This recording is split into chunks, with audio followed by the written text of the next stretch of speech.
गांव में एक भूतिया खंडहर था। उस खंडहर के पास एक कुआं था। उस कुएं में एक चुड़ैल रहती थी। वह बहुत डरावनी थी। उसका खौफ 7 गांव तक था। जो भी उस खंडहर के पास से गुजरता था, वह चुड़ैल उसे सुरीली आवाज निकालकर अपनी तरफ आकर्षित करती थी। ए राजा, कहाँ जा रहे हो? इधर आओ ना, मैं कब से तुम्हारा इंतजार कर रही हूँ। देखो, मैंने तुम्हारे लिए स्वादिष्ट भोजन भी बनाया है। जरा मेरे पास तो आओ। अरे अरे वाह, ये औरत कौन है जो मुझे राजा बोलकर पुकार रही है? और इसने तो स्वादिष्ट भोजन भी बनाया हुआ है। आज तो मजा ही आ गया। मेरी बीवी ने तो मुझे कभी इतने प्यार से बुलाया ही नहीं। चलो जरा देख कर आते हैं।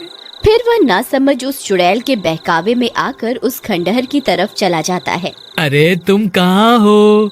देखो, तुम्हारा राजा आ गया। मेरी रानी, तुम कहाँ हो? तुम्हें मुझसे छुपने की जरूरत नहीं है। मुझसे शर्माओ मत। राजा जी, मैं यही हूँ, मुझे ढूंढो। मुझे ढूंढ के दिखाओ, मैं तो यहाँ हूँ।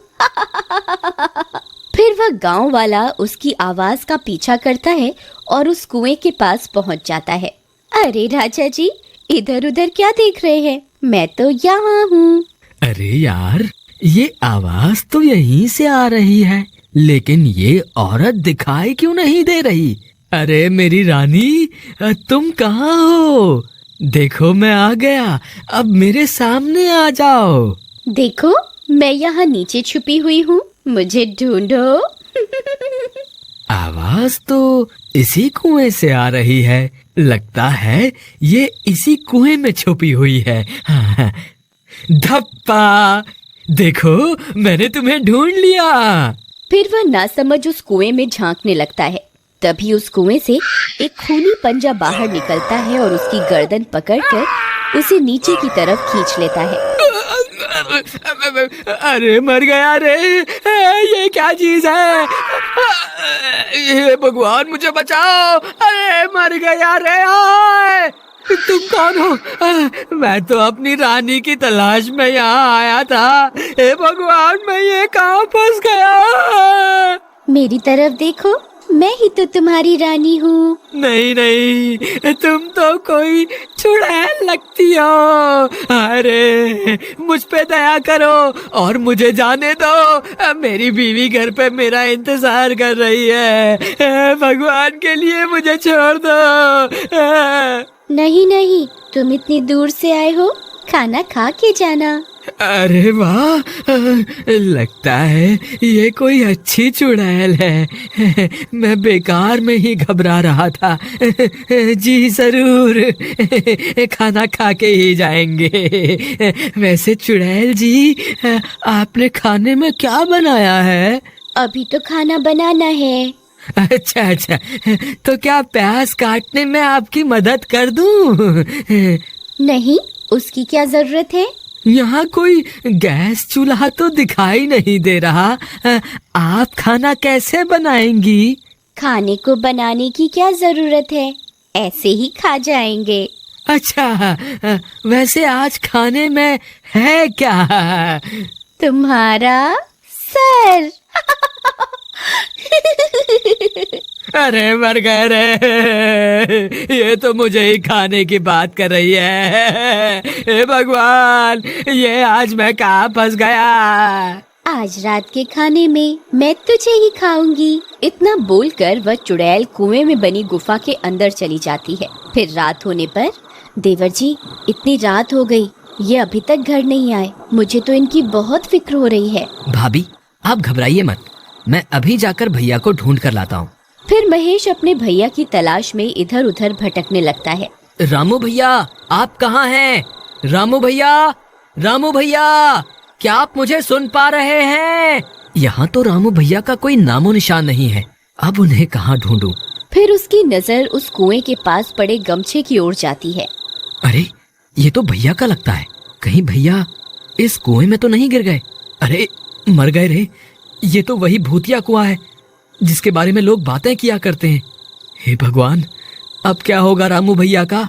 फिर वह जोर जोर से अपने भैया को पुकारता है। रामू भैया, आप कहाँ हैं? क्या आप मुझे सुन पा रहे हैं? अरे ये तो मेरे छोटे भाई की आवाज है। लगता है वो मेरी तलाश में यहाँ आया है। अरे वाह, ये तो मजा ही आ गया। ये शिकार तो खुद ही यहाँ चल कर आ गया। चुड़ैल फिर से अपनी सुरीली आवाज निकालती है। आओ राजा जी, मैं कब से आपका इंतजार कर रही थी। जल्दी आइए, मैंने भोजन भी बनाया हुआ है।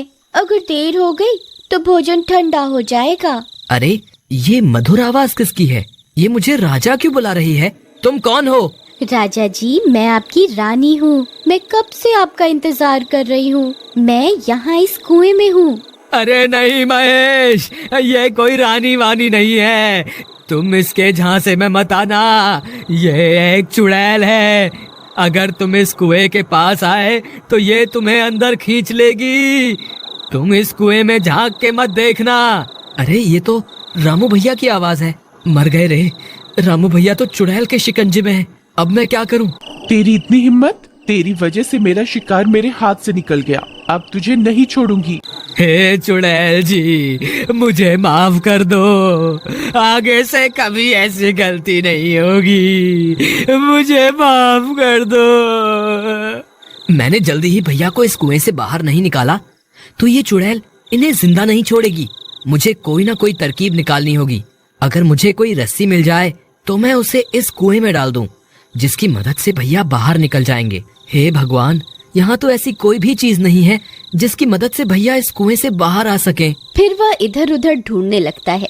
तब उसे एक टूटा हुआ पेड़ दिखाई देता है। ये टूटा हुआ पेड़ मेरे काम आ सकता है।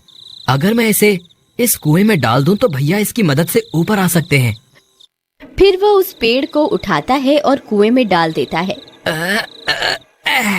रामू भैया, आप इस पेड़ की मदद से ऊपर आ जाइए।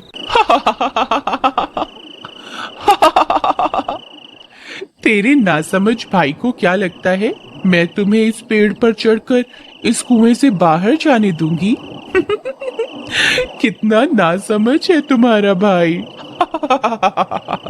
कोई फायदा नहीं है महेश, ये चुड़ैल मुझे इस कुएं से बाहर नहीं आने देगी। तुम अपनी जान बचाओ, नहीं तो ये तुम्हें भी इस कुएं में खींच लेगी।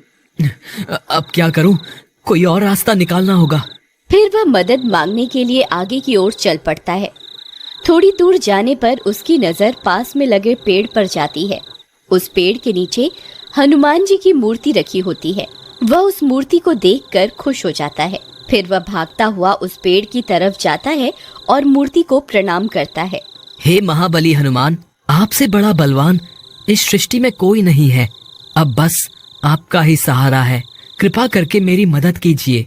फिर इतना बोलकर वह मूर्ति को वहां से उठाता है और अपने साथ लेकर उस कुएं की ओर चल देता है।